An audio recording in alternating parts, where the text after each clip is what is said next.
आज मालूम पड़ा देश को कि देश के मुख्य चुनाव आयुक्त का नाम ज्ञानेश कुमार गुप्ता है। वो सामने आए। अब तक तो लोग सोच रहे थे कोई सोर्स नाम का आदमी है, कुछ लोग सोचते थे कि संबित पात्रा या कोई अनुराग ठाकुर हैं चुनाव आयुक्त। आज मालूम पड़ा कि नहीं, ज्ञानेश कुमार गुप्ता इस देश के मुख्य चुनाव आयुक्त हैं। दोस्तों, आपको बता दें कि जैसे मैंने अपनी पिछली पोस्ट में भी कहा था कि एसआईआर, बिहार में जो एसआईआर हुआ है उसको लेकर पूरे देश में बवाल मचा हुआ है। उधर राहुल गांधी ने भी चुनाव यात्रा जारी की है और लगातार राहुल गांधी देश की सड़कों पर निकल रहे हैं। वहीं आपको बता दें कि ये जो पोस्ट आप देख रहे हैं, ये पोस्ट की गई है कांग्रेस के द्वारा। कांग्रेस लगातार वोट चोरी को लेकर हमलावर हो रही है चुनाव आयोग पर। अब जैसे कि आप ये वीडियो फुटेज देख रहे हैं, ये पवन खेड़ा की है, जो कि कांग्रेस के एक कदावर नेता हैं। और ये जो पोस्ट की गई है एक्स पर कांग्रेस के द्वारा, वो लिख रही है कि देश के मुख्य चुनाव आयुक्त ज्ञानेश कुमार गुप्ता जी ने प्रेस वार्ता की, लेकिन उनके शब्द और उनकी स्क्रिप्ट बीजेपी वाली थी। नेता विपक्ष श्री राहुल गांधी ने वोट चोरी और एसआईआर को लेकर कई सवाल किए, लेकिन आपने जवाब नहीं दिया। चुनाव आयोग ने जिन लोगों को मृत घोषित कर दिया, वो राहुल गांधी जी के साथ चाय पी रहे थे। ज्ञानेश जी बताएं, अगर सीसीटीवी फुटेज से प्राइवेसी भंग हो जाएगी तो सीसीटीवी क्यों हैं? आप राहुल जी से एफिडेविट मांगते हैं, लेकिन अनुराग ठाकुर से क्यों नहीं? ज्ञानेश कुमार जी, हम नहीं बल्कि नरेंद्र मोदी आपके कंधों पर बंदूक रखकर लोकतंत्र की हत्या कर रहे हैं। हमारा आग्रह है, इस हत्या में भागीदार मत बनिए। एआईसीसी मीडिया और पब्लिसिटी विभाग के चेयरमैन पवन खेड़ा जी। तो देखिए पवन खेड़ा जी इस वीडियो के अंदर क्या कह रहे हैं, वो भी देखते हैं। आज मालूम पड़ा देश को कि देश के मुख्य चुनाव आयुक्त का नाम ज्ञानेश कुमार गुप्ता है।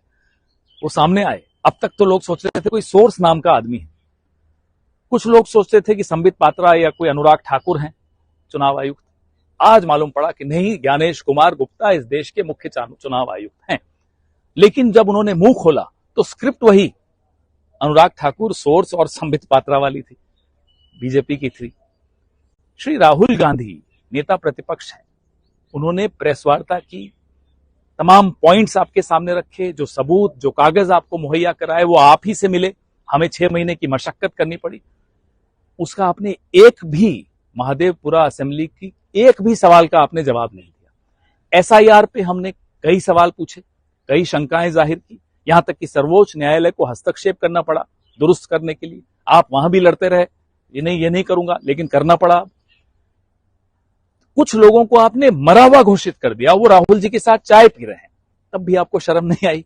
हमने सोचा प्रेस वार्ता में आप कहीं माफी मांग लेंगे, वह भी आपने नहीं मांगी। आप कहते हैं कि अगर सीसीटीवी फुटेज जारी कर दे तो मां बहनों की इज्जत खराब होती है। किस तरह की बहस, किस तरह की आर्गुमेंट दे रहे हैं आप?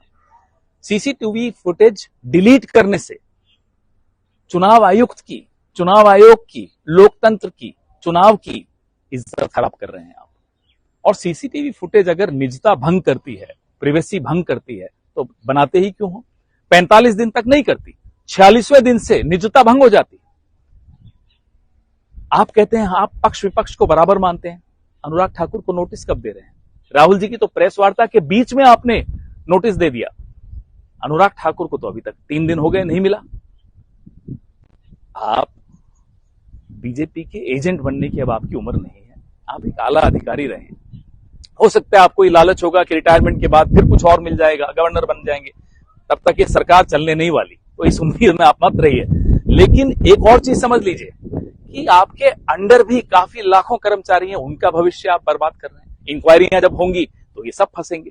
और जो भी नई सरकार आएगी, जो जल्दी आएगी, आप कितने ही चुनाव चोरी कर लीजिए, नई सरकार आएगी और जल्दी आएगी, फिर ये इन अधिकारियों का, इन कर्मचारियों का क्या होगा?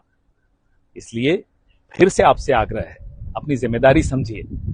हम नहीं किसी वोटर के कंधे पर बंदूक रख के दाग रहे हैं आपकी तरफ, उल्टा नरेंद्र मोदी आपके नाजुक कंधों पर बंदूक रख के दाग रहे हैं, लोकतंत्र की हत्या कर रहे हैं। आप इस हत्या में शामिल मत होइए। ज्ञानेश कुमार गुप्ता जी, आपसे यह आग्रह है। एक सस्ती टीवी सीरियल के स्क्रिप्ट को पढ़ते हुए प्रेस कॉन्फ्रेंसेस नहीं होती, ठोस प्रेस कॉन्फ्रेंस सवालों के ठोस जवाब से होती है। जय हिंद।